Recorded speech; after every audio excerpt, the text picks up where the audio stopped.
Now let's solve this simple question.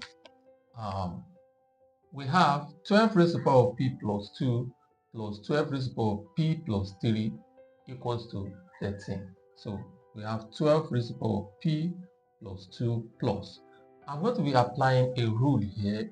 When you have x raised to the power of m plus n, the result is x raised to the power of m times x raised to the power of n. Okay, so now here, this 12 raised to the power of p plus 3 can be expressed as p plus 2 plus 1. Alright, so now let's have this way. So we have 12 raised to the power of p plus 2 times 12 raised to the power of 1. You get that? Okay, so now, so this turns to this. So we have 12 raised to the power of p plus 2 times 12 raised to the power of 1.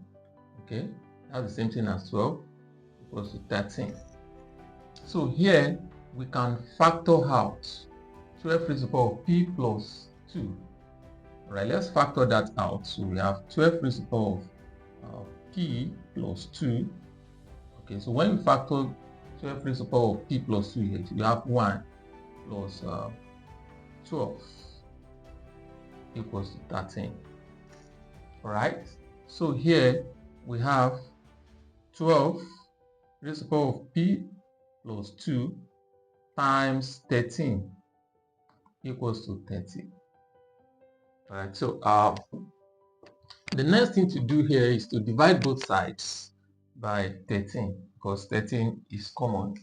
Alright, so we have 12 raised to the power of p plus 2 equals to 13 over 13. So we have 12 raised to the power of p plus 2 equals to 1. Alright, so 1 is the same thing as 12 raised to the power of what? 0. Okay.